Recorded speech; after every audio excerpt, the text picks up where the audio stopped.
신도를 상대로 거액을 가로챈 혐의를 받은 교회 목사가 검찰에 넘겨졌습니다. 11조를 내지 않으면 유산할 수도 있다며 피해자에게 겁을 준 정황도 있다고 합니다. 내용이 이렇습니다. 만민중앙교회 신자였던 박모 씨는 목사의 말에 속아 2016년까지 10년에 걸쳐 무려 30억 원이 넘는 돈을 교회에 냈습니다. 목사는 본인이 하나님의 말을 전하는 대언자라며 돈을 안 내면 큰 일이 날 거라고 겁을 줬습니다. 이렇게 이야기했다고 합니다. 11조를 제대로 드리지 못한 분들은 간혹가다 유산이 되는 경우도 있거든요. 그런 경우에 당회장님께서 항상 말씀해 주십니다. 이렇게 이야기를 하면서 반면 돈을 내면 당회장이 죄를 벗겨주고 치료도 해준다고 현혹했다고 합니다. 이런 일이 많이는 일어나진 않는 것 같지만 한국 교회에서는 여기저기 이런 일들이 일어나는 것을 우리는 볼 수가 있습니다. 또 어떤 곳에서는 교회를 옮긴다고 하면은 담임 목사에게 불려가서 교회를 옮기면 저주를 받는다는 그런 소리를 듣기도 한다는 이야기를 들었습니다. 혹시 옮기실 분이 계시다면 그냥 저에게 오지 마시고 가십시오. 괜찮습니다. 네.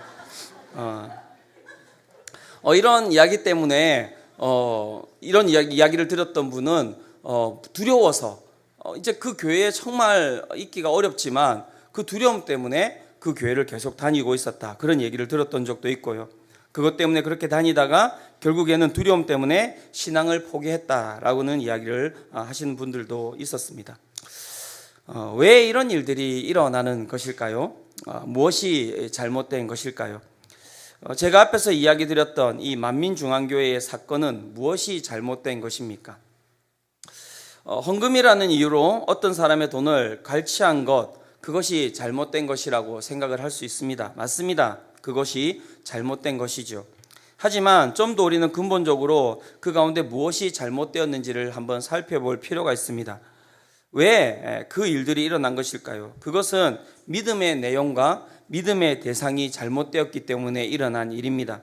믿음의 내용은 무엇입니까? 11조를 제대로 안 하면 유산이 된다는 것이죠. 이 믿음의 내용인 것입니다. 중요한 것은 성경 어디에도 11조를 제대로 안 하면 유산이 된다라는 이야기는 나오지가 않습니다. 11조를 내지 않으면 저주받는다. 11조를 내지 않으면 하나님으로부터 끊어진다. 그런 얘기는 나오지 않습니다. 하나님께서는 세상을 이처럼 사랑하사 우리에게 독생자를 주신 분이십니다. 왜곡된 믿음을 가르친 것이지요. 또한 그 가운데는 믿음의 내용뿐만이 잘못된 것이 아닙니다. 무엇이 잘못되었습니까? 믿음의 대상까지도 잘못되어 있는 것입니다. 그 믿음의 대상은 누구였습니까? 바로 당회장이라고 하는 그 교회 담임 목사님인 것이죠. 그 당회장이 무엇이라고 이야기했습니까? 돈을 내면 죄를 벗겨주고 치료도 해준다고 이야기를 한 것이죠. 그리고 그 성도는 그 말을 갖다가 어떻게 해요? 믿은 것입니다. 즉 자신의 믿음의 대상이 하나님이 아닌 다른 곳에 믿음의 대상이 가 있었던 것이고요. 그 교회는 믿음의 대상을 갖다가 잘못 이야기를 한 것이죠. 그래서 우리는 그것을 갖다가 무엇이라고 이야기하냐면 이단이라고 이야기를 하는 것입니다. 달을 이 끝단. 처음에는 똑같아요. 하지만 끝에 가면은 그 믿음의 대상과 믿음의 내용이 다른 거예요. 그래서 그것을 우리는 이단이라고 이야기를 하고요. 사이비는 그 이단하고 또 다르게 그 처음과 끝도 다르고요. 그 가운데 사람의 그 삶을 갖다가 패망하게 하는 것을 갖다가 우리는 사이비라고 이야기합니다. 그래서 한국 교회는 이단도 많이 있고요. 이단이면서 사이비인 것도 많이 있습니다. 신앙에 있어서 그래서 믿음은 정말 중요한 것입니다. 하지만 한번 생각해 보시기 바랍니다. 신앙인에게만 믿음이 중요한 것일까요? 신앙을 넘어서서 모든 인간에게 있어서 믿음은 중요한 것입니다. 왜냐하면 모든 인간은 태어나면서부터 믿음으로 살아가기 때문에 그래요. 한번 이야기를 들어보십시오. 아이가 우는 것, 무엇 때문에 우는지 아십니까? 믿음을 가지고 우는 거예요. 왜 웁니까? 엄마가 나에게 올 것이다라는 믿음을 가지고 있기 때문에 우는 거예요. 아이가 일어나서 걸을 때도 마찬가지입니다. 아빠가 이렇게 걸어와. 애가 아장아장 걸어가요. 어떻게 왜 걸어갑니까? 아빠가 받아줄 것이라는, 부모가 받아줄 것이라는 믿음 때문에 걸어가는 겁니다. 이리 와 이렇게 놓고 싹 피하는 부모를 보셨습니까? 예. 저는 태어나서 한 번도 못 봤습니다. 예. 아이가 믿음으로 걸어가는 거예요. 자기가 넘어지더라도, 자기가 그 가운데 쓰러지더라도 부모님이 나를 받아주실 것이라는 믿음 때문에 걸어가는 거예요. 아이를 영어 유치원에 보내는 것도 믿음이에요. 그렇죠. 그곳에 보내면 내 아이가 영어를 잘할 것이다라는 믿음 때문에 보내고 우리는 결국 그 믿음이 땅에 떨어지는 것을 경험하게 되죠. 저도 40년이 넘게 영어를 했지만 아직까지 영어는 영어예요. 예. 너무 힘들어요. 영어를 못합니다. 예. 그러니까 안 되더라고요. 안 되는 거. 네. 뭘 해도 안 되더라고요. 예. 또한 그것뿐만이 아닙니다. 이사도 여러분 믿음으로 가시는 것 아세요? 내가 저 동네 이사 간다 믿음으로 가신 거예요. 그래서 기도를 부탁하잖아요. 목사님 그곳에 가서 좋은 사람 만나게 해주시고 아래 위에 좋은 사람 만나게 해주시고 그 동네 가면 우리 아이들이 이제 유치원을 갔다가 이동하고 어린이집도 이동해야 되는데 그곳에 가서 아이들이 좋은 사람 만나게 해주세요. 믿음으로 이사 가는 거예요. 그리고 그곳에 가서 좋은 일이 벌어질 것이다라는 믿음을 가지고 굳건하게 가는 것이죠. 믿음 때문에 가는 거예요. 결혼도 믿음으로 한 것 아닙니까? 뒤를 이야기를 안 하겠습니다. 곧 깨닫게 되는 것이죠. 믿음은 주님께만 있어야 됩니다. 우리 여기 결혼 안 한 자매들 오빠 믿지? 그게 제일 나쁜 믿음이에요. 오빠는 믿음의 대상이 아니거든요. 예. 신앙을 가지는 것 믿음입니다. 나는 신이 있는 것을 믿지 않겠다. 그것도 믿음이에요. 내가 단세포로 시작해서 원숭이로 해서 여기까지 진화했다는 진화론도 믿음이죠. 아직도 진화 중인 그 중간 단계 원숭이가 없는 게 안타까울 따름이죠. 그 과학도 마찬가지겠죠. 그죠? 하지만 또한 하나님께서 이 세상을 창조하셨다는 것도 또한 믿음입니다, 여러분. 즉 우리의 인생의 모든 것이 무엇으로 작동하고 있는 것입니까? 믿음으로 작동하고 있는 것입니다. 그렇다면 믿음의 대상이 누구인지는 정말 중요한 것입니다. 그리고 믿음의 내용이 무엇인지도 정말 중요한 것이죠. 그 믿음의 내용과 믿음의 대상이 잘못되면 어떻게 되는 것입니까? 인생이 패망하게 되는 것이거든요. 새롭게 하소서라고 하는 그런 이제 프로가 있는데 아십니까? 네, 저는 그 유튜브로 이렇게 보는데요. 한 여성 래퍼가 나와서 이야기를 하는데 이 여성 래퍼가 이제 유명해지면서 이제 옆에서 이제 함께 작업하자라고 하는 사람들이 있었나 봐요. 그 가운데 친한 이렇게 작업을 잘하는 이제 오빠 한 명을 알게 되었다라는 거예요. 근데 그 오빠가 이제 이 여성 래퍼에게 자기와 함께 작업하자면서 자기 작업실을 한번 이제 오라고 이야기를 한 거예요. 그래서 이 여성 래퍼가 어떻게 했습니까? 이 오빠를 믿고 그 작업실로 간 거예요. 작업실에 그렇게 갔더니 그 작업실에 사람들이 이렇게 몇 명이 앉아 있는데 그 사람들의 이제 모습이 이상한 거죠. 그리고 한 사람들마다 다 그 금빛 종이를 이렇게 들고 있더래요. 그래서 이제 자기는 무슨 일인지는 모르고 하니까는 그 이제 오빠한테 이야기를 했다는 것이죠. 이제 같이 작업을 좀 했으면 좋겠는데 어떻게 하면 되냐고 이렇게 물어봤더니 그 오빠가 좀 기다려보라고, 너 요즘 힘들지 않냐고, 내가 너에게 좋은 걸 주고 싶다고, 그렇게 하면서 금빛 종이를 하나를 가져오면서 이거를 태우면 연기가 나는데 그 연기를 마시면 되게 좋다는 거예요. 그래가지고 그 이제 여자애한테 그 금빛 종이를 주고 그것을 이제 태우니까 연기가 올라오는 거죠. 연기가 탁 올라오고 이 여자 래퍼가 그것을 연기를 탁 마셨는데 그 앞에 있던 오빠가 씩 웃으면서 잘 가 이렇게 했다는 거예요. 그게 뭐냐면 마약이에요, 마약. 펜타닐이라고 하는 요즘 아주 이 그 미국에도 난리가 났거든요. 이 신종 마약인데 이게 이제 마약이 여러분 제가 지난번에도 이야기를 했던 것 같은데 엄청 여러분 빨리 변합니다. 그러니까는 뭐 식약처 이런 데서도 뭐 그 마약이라고 지정하기 전에 새로운 마약들이 많이 나오는 거예요. 그러니까 아마 이 펜타닐이라고 하는 것이 이 마약으로 지정되기 전에 이게 이제 그 마취 성분이 있는 것이라고 하는데 그걸 갖다가 병원에서 받아와 가지고 얘가 이제 팔았던 거예요. 그러니까 자신이 돈이 없으니까 이걸 갖다가 애들을 마약을 중독시켜 가지고 자신이 그것을 중독시켜서 그것을 돈을 갖다가 뺐던 것이죠. 그러니까 믿음이에요, 믿음. 믿음의 대상이 잘못된 것이죠. 믿음의 대상이 잘못된 것이고요. 그 믿음의 대상이 하는 그 이야기, 믿음의 내용을 갖다가 잘못 받아들였기 때문에 이 여성 래퍼가 어떻게 해요? 그 마약에 중독이 된 거예요. 근데 다시 이제 참 은혜롭게 감사하게도 회복이 되었더라고요. 쉽지 않은데. 신앙생활도 마찬가지입니다, 여러분. 신앙생활도 믿음의 대상이 누구인지 모른 채, 믿음의 내용이 무엇인지도 모른 채 열심히 한다면 그것보다 위험한 것은 없습니다. 정말 제가 이야기 드리고 싶습니다. 믿음의 대상이 누구인지도 모른 채, 믿음의 내용이 무엇인지도 모른 채 사랑하는 성도 여러분, 신앙생활 열심히 하지 마십시오. 열심히 하는 게 중요한 것이 아니라 바르게 하는 것이 중요합니다. 바르게 하는 것이 중요합니다. 그래서 저는 오늘부터 사도신경을 우리가 한번 살펴보고자 합니다. 사도신경은 무엇입니까? 우리의 믿음의 대상이 무엇이고 우리의 믿음의 내용이 무엇인지를 갖다가 잘 요약해 놓은 것이 바로 사도신경입니다. 우리가 예배 때마다 외우고 있는 것이 아닙니까? 이 사도신경을 통하여서 우리는 믿음의 대상과 우리가 가지고 있는 믿음의 내용이 무엇인지를 잘 알 수가 있는데요. 첫 번째 우리가 살펴봐야 될 것은 무엇이냐면, 중요한 것은 이 사도신경이라고 하는 것이 주기도문도 그렇고 그 다음에 십계명도 그렇고 중요한데요. 이 주기도문과 십계명은 성경에 나와 있는데 사도신경은 성경에는 나와 있지 않다라는 것입니다. 그래서 어떤 이들은 이 사도신경의 의미를 갖다가 축소하기도 합니다.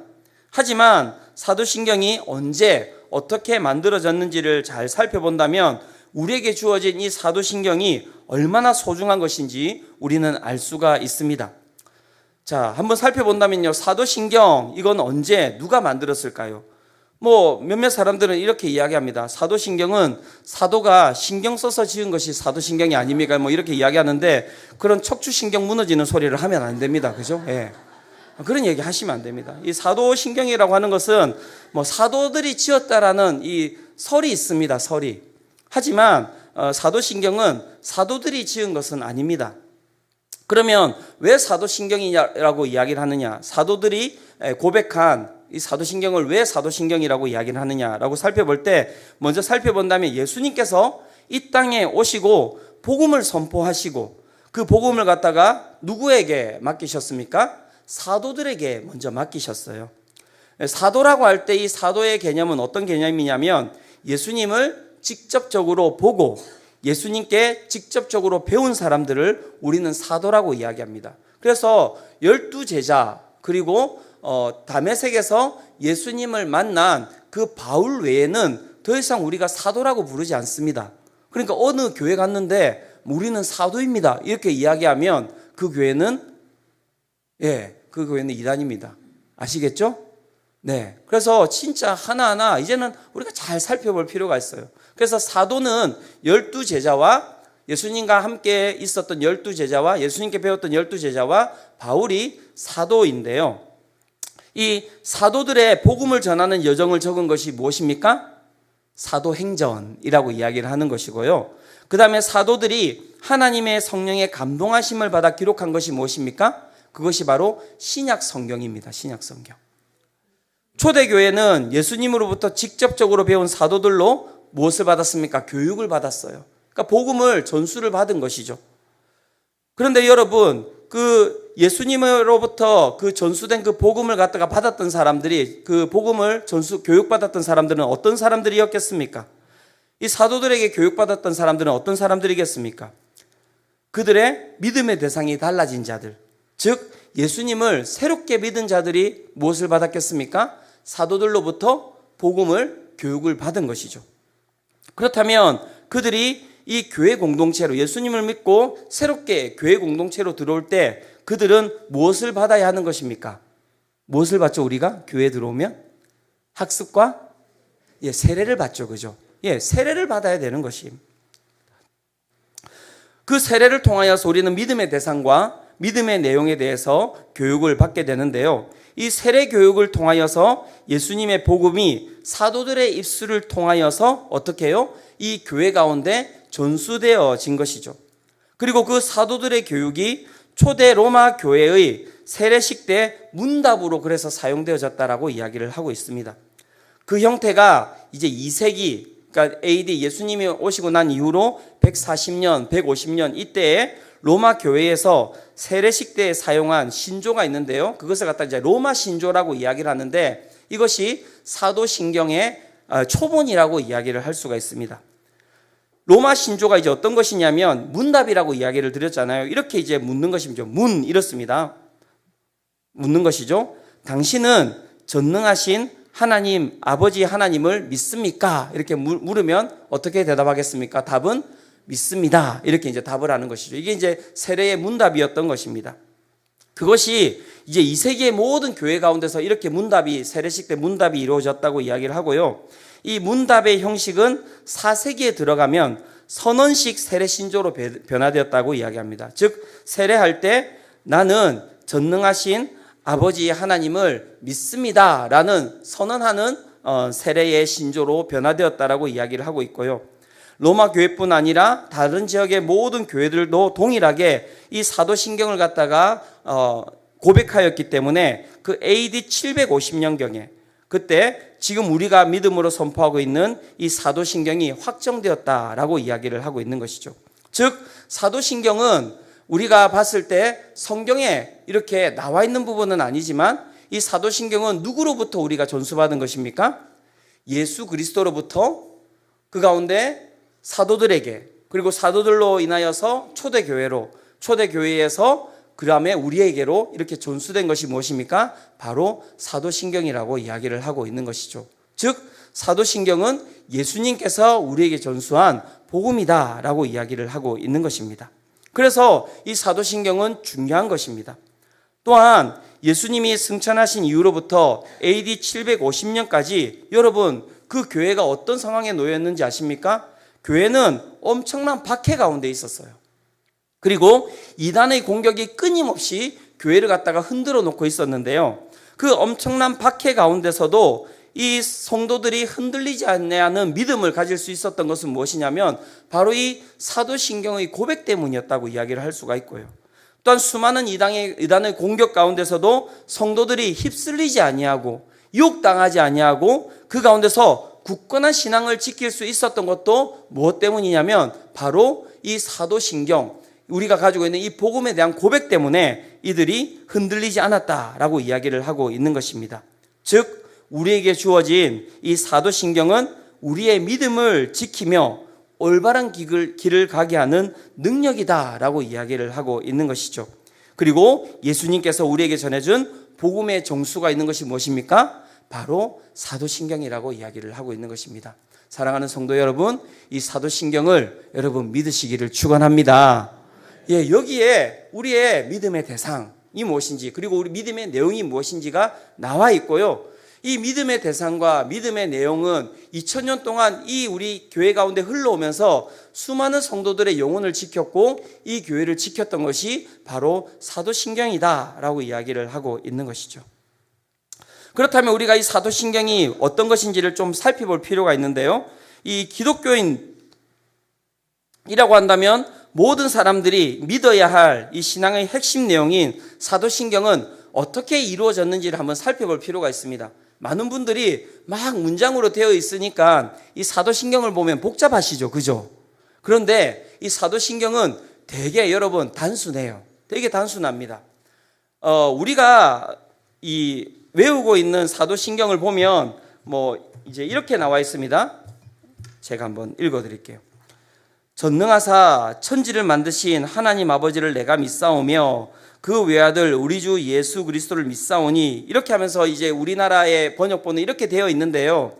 실제 원문, 이 사도신경의 원문은 라틴어입니다. 라틴어인데요. 라틴어는 이런 형식으로 되어 있지 않습니다. 어떻게 되어 있냐면 나는 믿습니다 하나님을, 이렇게 되어 있고요. 나는 믿습니다 예수님을, 나는 믿습니다 성령님을, 이렇게 되어 있어요. 그러니까 나는 믿습니다라는 이 구조를 통하여서 우리가 무엇을 믿는지가 뒤에 이제 나와 있는 것이 바로 사도신경이라고 이야기를 하고 있는 것이죠. 그래서 사도신경의 구조는 아주 단순합니다. 믿음이 무엇입니까? 하나님을 믿는 것입니다. 믿음이 무엇입니까? 예수 그리스도를 믿는 것입니다. 그런데 그 예수 그리스도에 대해서 어떻게 해요? 아주 길게 적혀 있는 것이죠. 그 다음에 나는 믿습니다. 누구를 믿고 있습니까? 성령님을 믿고 있습니다. 그 다음에 이제 거룩한 공예와 성도가 서로 교통하는 것과 죄를 사하여 주시는 것과 몸이 다시 사는 것을 믿습니다. 이렇게 이제 되어 있는 것이 바로 사도신경이죠. 그 구조에 대해서 이렇게 크게 세 부분으로 이제 나눠져 있는데 한번 띄워줘 보시겠습니까? 예, 이렇게 되어 있는 것입니다. 성부 하나님에 대한 신앙 고백. 그래서 나는 믿습니다. 하나님을. 그 다음에 두 번째는 성자 예수님에 대한 신앙 고백입니다. 나는 믿습니다. 예수 그리스도를. 그 다음에 세 번째 성령 하나님에 대한 신앙 고백입니다. 나는 믿습니다. 성령님을. 그래서 나는 믿습니다. 그 다음에 뒤에 나오는 내용이 무엇입니까? 내가 믿음에 대한 그 대상과 내용이 무엇인지가 뒤에 나와 있는 것이죠. 이 뒤에 내용 아주 중요합니다. 그죠? 하지만 여러분 앞에 있는 나는 믿습니다 라고 하는 이 문장이 정말 중요해요. 여러분 이 문장이 정말 중요합니다. 이 문장이 어떤 의미를 가지고 있는지를 우리가 잘 알지 못하면 이 뒤에 나오는 내용은 그냥 허상이 될 수가 있거든요. 그래서 나는 믿습니다 라고 할 때 이 믿음이 무엇인지를 우리는 잘 알 필요가 있습니다. 나는 믿습니다 라고 하는 이 내용에 여러분 그냥 그런 의미가 이런 의미가 담겨 있다면 나는 시큰둥합니다. 하나님에 대해서. 나는 입으로만 믿으랍니다. 예수 그리스도에 대해서. 나는 단어는 많이 들었지만 잘은 모르겠습니다. 성령님에 대해서. 그러니까 나는 믿습니다 라고 하는 이 단어가 이 문장이 정확하게 우리 가운데 설명되지 않으면 뒤에 나오는 내용은 다 허상인 거예요. 그런 부분에 있어서 오늘은 이 나는 믿습니다 라고 하는 이 문장이 어떤 의미를 가지고 있는지에 대해서 저희가 한번 살펴보고 함께 기도하고자 하는데요. 첫 번째, 이 나는 믿습니다에 들어가 있는 의미는 무엇이냐면 동의를 의미하는 것입니다. 동의를 의미하는 것입니다. 나는 믿습니다에는 동의를 의미하는 내용이 들어가 있습니다. 동의를 의미한다는 것은 무엇을 뜻하는 것입니까? 그것은 하나님의 존재에 내가 동의한다는 것입니다. 그래서 나는 믿습니다에 들어간 의미는 무엇이냐면 하나님은 존재하십니다 라는 것을 고백하고 있는 것이죠. 예를 든다면 이런 것입니다. 다윗과 골리앗의 이야기를 살펴보면 여러분 골리앗이 이제 전장에 나와서 하나님과 이스라엘을 이렇게 모욕하지 않습니까? 여러분 그 이야기는 아시죠? 그죠? 네.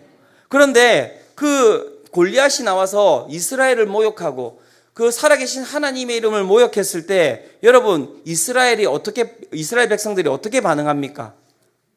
예, 두려워하고 아무도 그 가운데서 나가지도 않고 반응을 하지 않습니다. 그죠? 근데 여러분 한번 생각해 보십시오. 누군가 나의 아버지를 욕했다고 한다면, 누군가 나의 아버지를 갖다가 모욕했다고 한다면 여러분 가만히 있으시겠습니까? 가만히 있으시겠다고요? 가만히 있지 않죠. 그죠? 그 사람이 골리앗이든 그 사람이 골리앗 할아버지든 우리는 가만히 있지 않을 거예요. 그 사람이 나보다 세다 할지라도 내 아버지를 갖다가 모욕하고 내 아버지를 욕하는데 누가 가만히 있겠습니까? 가서 덤벼야죠. 네가 어떻게 내 아버지를 갖다가 아냐고 막 모욕하냐고 그렇게 이제 하는 것이죠. 그게 존재에 대한 여러분 의미입니다. 그런데 이스라엘 백성들은 어떤 것입니까? 하나님의 존재가 그 가운데서 없는 것입니다. 골리앗이 그렇게 하나님에 대해서 욕을 하고 있는데 아무도 그것에 대해서 반응하지 않는 것이죠. 즉 믿음이 없는 거예요. 그런데 나는 믿습니다 라고 이야기하는 하나님의 존재에 대해서 동의한 자가 있는데 그가 누구입니까? 바로 다윗이죠. 그래서 다윗이 어떻게 합니까? 사무엘상 17장 45절에서 47절에 이렇게 이야기하는데요. 우리 같이 한번 읽어보도록 하겠습니다. 자, 시작. 다윗이 블레셋 사람에게 이르되 너는 칼과 창과 단창으로 내게 나오거니와 나는 만군의 여호와의 이름을 곧 내가 모욕하는 이스라엘 군대의 하나님의 이름으로 내게 나아가노라. 오늘 여호와께서 너를 내 손에 넘기시리니 내가 너를 쳐서 내 목을 베고 블레셋 군대의 시체를 오늘 공중의 새와 땅의 들짐승에게 주어 온 땅으로 이스라엘의 하나님이 계신 줄 알게 하겠고. 예, 잠시 멈춰 보십시오. 여기에서 나오는 것이 바로 나는 믿습니다예요. 뭐라고 이야기하고 있습니까? 온 땅으로 이스라엘의 하나님이 계신 줄을 알게 하겠다. 일어난 일이 아니에요. 그죠? 그런데 다윗이 어떻게 하고 있습니까? 믿음으로 선포하고 있는 것이죠. 자, 47절도 같이 한번 읽어보겠습니다. 자, 시작. 또 여호와의 구원하심이 칼과 창에 있지 아니함을 이 무리에게 알게 하리라. 전쟁은 여호와께 속한 것인즉 그가 너희를 우리 손에 넘기시리라. 아멘. 자, 이것이 바로 존재에 대한 믿음이라고 이야기를 하고 있는 것입니다. 이것이 바로 존재에 대한 믿음입니다. 사랑하는 성도 여러분, 어떻습니까? 여러분들은 그 골리앗 앞에 서 있는 여러분 이스라엘입니까? 아니면 그 골리앗 앞에 서 있는 다윗입니까? 나는 믿습니다 라고 고백을 하고 있는데요, 여러분들의 그 믿음의 고백 가운데는 어떠한 여러분 모습이 들어가 있습니까? 혹시 이스라엘 백성처럼 살아가고 있으면서 나는 믿습니다 라고 이야기하고 있지 않습니까? 그렇다면 거기에는 진정한 믿음이 없는 거예요. 하나님의 존재가 없는 것입니다. 그래서 우리의 그 믿음을 잘 살펴볼 필요가 있는 것이죠. 우리가 다윗의 그 믿음을 가지고 나아갈 필요가 있는 것이죠. 이 사도신경 이 설교를 통하여서 여러분 이 믿음을 회복하시기를 축원합니다. 축원합니다. 예. 두 번째, 나는 믿습니다에는 어떤 의미가 있습니까? 신뢰의 의미가 담겨 있다라고 이야기를 하고 있습니다.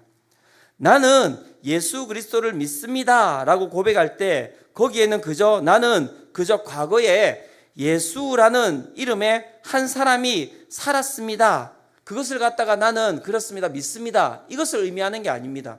방금 제가 이야기했던 것은 무엇입니까? 지적작용일 뿐이에요. 지적작용. 아, 그렇죠. 나도 압니다. 역사적으로 예수라는 사람이 있었죠. 그래서 나도 믿습니다. 역사적으로 예수라는 사람이 있었음을. 그런데 믿음은 지식이 아니라고 이야기를 하고 있는 것입니다. 믿음은 무엇이냐면 신뢰라고 이야기를 하는 것이죠. 신뢰라고 하는 것은 무엇입니까? 여러분, 신뢰가 무엇인지를 잘 알고 싶으시다면 오늘 예배를 마치고 율동공원에 가서 번지점프를 해보시면 됩니다. 거기에 신뢰가 있어요. 예. 그 번지점프에서 여러분 떨어지는 것은 무엇에 대한 신뢰입니까? 예, 내 다리를 갖다가 줄이 무엇입니까? 묶고 있다는 것에 대한 신뢰가 있기 때문에 떨어지는 거예요. 그러니까 신뢰가 무엇인지 한번 가서 해보세요. 두려워도. 네. 그러면 이게 신뢰구나. 예, 그것을 갖다가 정말 경험할 수 있습니다. 네, 맞습니다. 떨어져야 됩니다. 그런데 성경을 보면요, 믿음은 그 신뢰 가운데서 나오는 것입니다. 하나님께서 아브라함을 갖다가 부르셨죠. 아브라함이 어떻게 나왔습니까? 히브리서 11장 8절에 보면 이렇게 이야기합니다. 믿음으로 아브라함은 부르심을 받았을 때에 순종하여 장래의 유업으로 받을 땅에 나아갈새 무엇을 알지 못하였다고요? 갈 바를 알지 못하고 나아갔다. 무엇입니까? 공중에서 그냥 떨어진 거예요. 무엇을 믿고요? 하나님이 자신의 발을 붙들고 있음을 믿고 신뢰해서 그 가운데 떨어진 것이죠. 이게 바로 믿음이에요. 믿음은 그래서 신뢰입니다. 사랑하는 성도 여러분, 하나님을 믿으십니까? 예, 그렇다면 하나님을 신뢰하시기를 바랍니다. 하나님이 절벽에서 떨어지라고 하면 한번 좀 해보세요. 그 가운데 짜릿한 기쁨을 맛보실 줄로 믿습니다. 예, 그게 믿음이에요. 그게 믿음이에요. 한 발을 걸어가는 게 믿음이에요. 하나님께서 말씀하셨습니다. 너가 지팡이를 두드려라. 그러면 무엇이요? 땅에서 물이 솟아 나올 것이다. 지난주에도 이야기 드렸지 않습니까? 죽을 때까지 어떻게 해요? 화살로 땅을 쳐라. 믿으며 땅을 칠 때 어떤 일이 일어나는 것입니까? 아람 땅을 갖다가 여러분 그게 무너뜨릴 수 있는 것이거든요. 그런데 우리 가운데 뭐가 없어요? 신뢰가 없는 거예요. 그러니까 신뢰하지 않고 내가 그냥 3번 땅땅땅 치고 끝나는 것이죠. 믿음은 신뢰입니다. 세 번째, 믿음은 무엇입니까? 나는 믿습니다에 들어가 있는 것은 헌신이라는 의미가 들어가 있습니다. 앞에서도 제가 이제 사도신경을 이야기할 때 이 사도신경이 세례와 관련되어 있다라고 이야기를 드렸죠. 그죠? 즉 초대교회 당시에는 이 사도신경과 이 세례가 긴밀하게 연관되어 있었습니다. 기독교로 회심한 이들이 하나님과 그리고 예수 그리스도와 성령님에 대해서 자신의 믿음을 고백했을 때 그 가운데 들어가 있는 의미는 무엇이냐면 나는 복음을 통하여서 내 목숨이 사라진다 하더라도 나는 하나님을 믿겠습니다라는 고백이 그 가운데 들어가 있었습니다. 그래서 사도신경을 외운다는 것, 그 가운데 내가 그 사도신경을 갖다가 내가 믿음으로 받아들인다는 것은 무엇과 관련되어 있는 것입니까? 목숨과 관련되어 있는 것이죠. 그래서 우리는 그 역사 가운데 이 사도신경을 지금 여러분 외우고 있는 거예요. 나는 믿습니다 하나님을, 나는 믿습니다 예수 그리스도를, 나는 믿습니다 성령님을 이야기할 때 그 믿습니다 가운데는 무엇이 들어가 있는 것입니까? 내 목숨과 바꾸어서 나는 하나님을 사랑할 것입니다. 내 목숨과 바꾸어서 예수 그리스도를 사랑할 것입니다. 내 목숨과 바꾸어서 나는 성령님을 사랑할 것입니다라는 그 의미가 이 믿습니다라는 그 고백 가운데 들어가 있는 것이죠. 다니엘서를 보면요, 그 세 친구가 여러분 그 나는 믿습니다라는 그 고백이 무엇인지를 정확하게 보여주고 있는 것 아닙니까? 그 금신상을, 거대한 금신상을 갖다가 세워놓고 느부갓네살 왕이 그 가운데 와서 엎드리라고 했을 때 그들이 어떻게 했습니까? 나는 믿습니다. 금신상을 아니가 나는 믿습니다. 누구를 믿었습니까? 하나님을 믿었던 것이죠. 그 하나님을 믿었던 그들이 어떻게 고백합니까? 다니엘서 3장 16절에서 18절에 이렇게 고백하고 있는데요, 이 부분도 우리 같이 한번 읽어보도록 하겠습니다. 자, 시작. 사드락과 메삭과 아벳느고가 왕에게 대답하여 이르되 느부갓네살이여, 우리가 이 일에 대하여 왕에게 대답할 필요가 없나이다. 왕이여, 우리가 섬기는 하나님이 계시다면 우리를 맹렬히 타는 풀무불 가운데에서 능히 건져내시겠고 왕의 손에서도 건져내시리이다.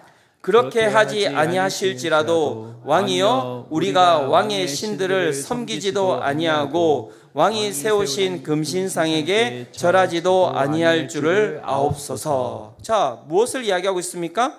자신의 생명을 갖다가 들여서라도 나는 하나님을 믿는 믿음을 어떻게 하겠다고요? 포기하지 않겠다라는 것이 들어가 있는 것이죠. 그래서 믿음에는 바로 그런 의미가 들어가 있는 것인데, 사랑하는 성도 여러분, 어떻습니까?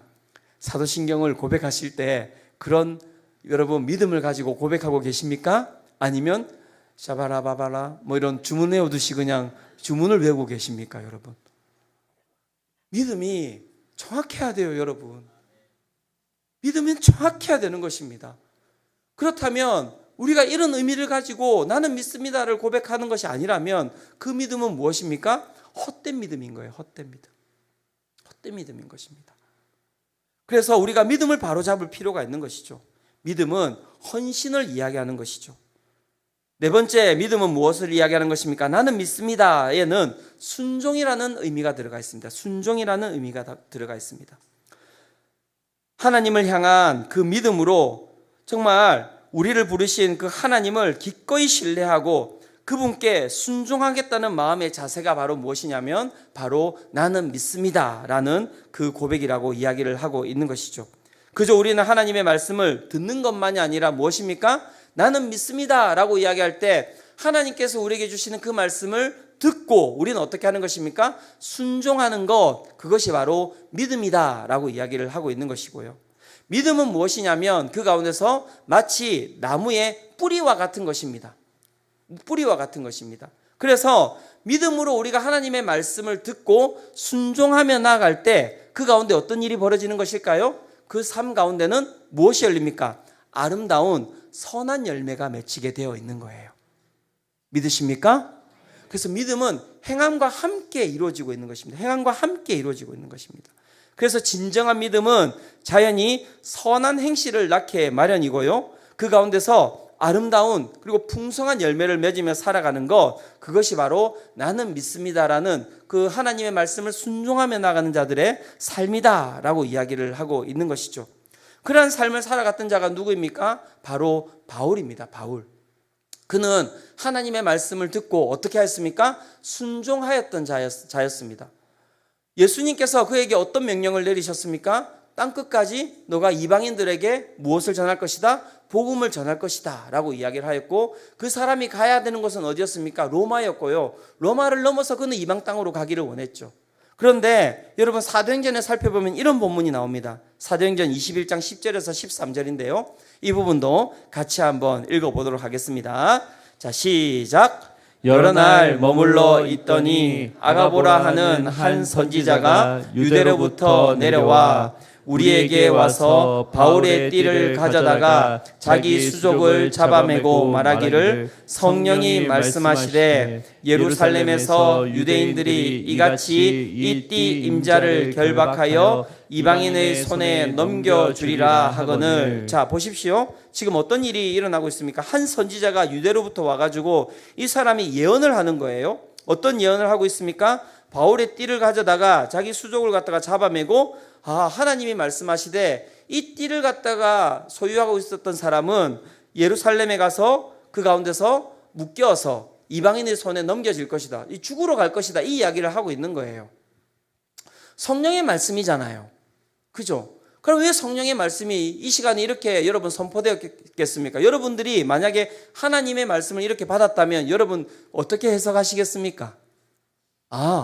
하나님께서 나를 예루살렘으로 가지 말라고 하시는가 보다. 빨리 튀어라. 다른 곳으로. 이렇게 이야기하시는 거, 이렇게 말씀하시는 것으로 해석하지 않겠습니까? 그런데 여러분 바울이 어떻게 해석하는지를 보십시오. 12절과 13절입니다. 12절과 13절 같이 한번 읽어보겠습니다. 자, 시작. 우리가 그 말을 듣고 그곳 사람들과 더불어 바울에게 예루살렘으로 올라가지 말라 권하니 바울이 대답하되 여러분이 어찌하여 울어 내 마음을 상하게 하느냐. 나는 주 예수의 이름을 위하여 결박당할 뿐 아니라 예루살렘에서 죽을 것도 각오하였노라 하니. 자, 무엇이라고 이야기하고 있습니까? 자기는 그 예언과 상관없이 어떻게 해요? 예루살렘으로 나는 간다는 거예요. 왜요? 말씀이 그 가운데 이미 선포되었거든요. 너는 예루살렘으로 가야 되는 것이고 예루살렘으로 가서 너는 그 가운데서 어디로 가야 되는 것입니까? 끌려서 로마로 가야 되는 것이 너의 삶이다라고 그 가운데 말씀이 선포되었고요. 바울은 그 말씀을 믿었던 거예요. 그래서 사랑하는 성도 여러분, 말씀을 믿으시기를 축원합니다. 어디 가서 예언 받지 좀 마세요. 그런 분들 계십니까 혹시? 저한테 오세요. 저한테. 제가 예언해 드릴게요. 반드시 죽을 것입니다. 그리고 반드시 부활하실 것입니다.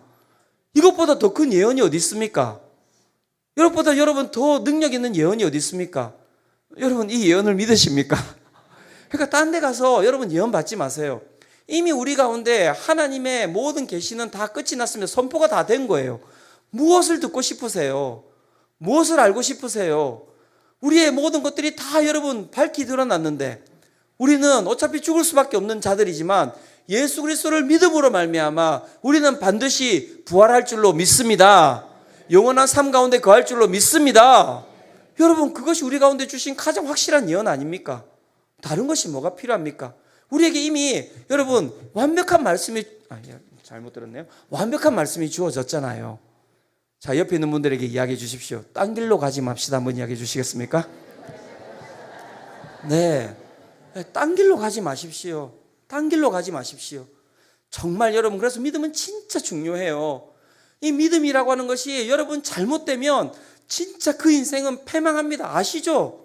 그래서 아이들한테도 항상 무엇을 교육합니까? 너 아무나 믿으면 안 돼? 웃긴 얘기예요. 웃긴 얘기 아닙니까? 그러면서 우리는 왜 아무거나 믿으면서 살아가세요? 왜 아무거나 신뢰하면서 살아가세요? 왜 아무것에나 여러분들의 삶을 맡기면서 살아가십니까? 사랑하는 성도 여러분, 영원하신 하나님께 여러분들의 삶을 맡기시기를 축원합니다. 여러분 이제부터 정말 있을 이 사도신경을 기대하시기 바랍니다. 저도 이 순종하면서 나아가는 거예요. 이 사도신경 설교하는 게 쉽지 않거든요. 제가 1월 달부터 미뤄서 여기까지 온 겁니다. 지금 하나님께서 막 작년 말부터 사도신경 너 언제 설교할 거냐고.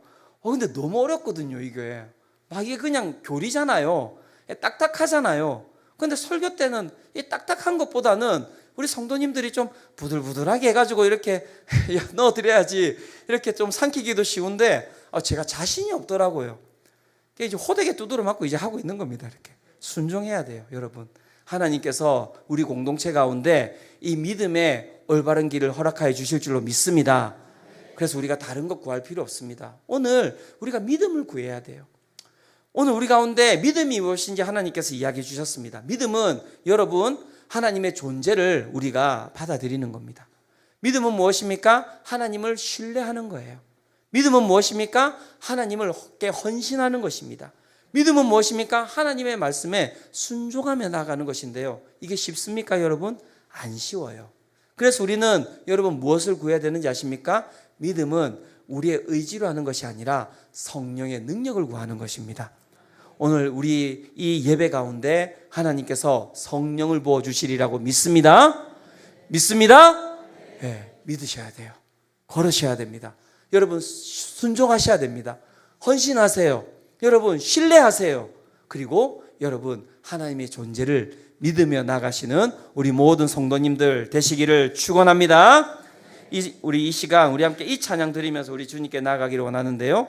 오 신실하신 주 하나님 한 번도 나를, 우리 함께 이 찬양 드리면서 정말 여러분 우리를 떠나지 아니하시는 그 하나님, 오늘 우리를 부르셔서 정말 풍성한 길, 바른 길로 우리를 인도하시기를 원하시는 그 하나님, 그 하나님께 정말 우리가 믿음으로 나가는 자들이 되기를 원합니다. 주님, 오늘 내 삶이 믿음의 대상이 잘못되어 있지 않습니까? 오늘 내 삶이 믿음의 내용이 잘못되어서 나는 그렇게 왜곡된 삶을 살아가고 있지는 않습니까? 여러분 교회를 잘못 다니는 게 중요한 게 아니에요. 여러분 세상에서 살아가는 것도 다 믿음이기 때문에 그 믿음의 대상과 믿음의 내용이 잘못되면 그 인생은 반드시 패망합니다, 여러분. 그래서 생명 되신 하나님을 믿으셔야 됩니다. 이 시간 정말 우리 생명 되신 그 하나님께 우리 함께 이 찬양 드리며 나가기를 원합니다.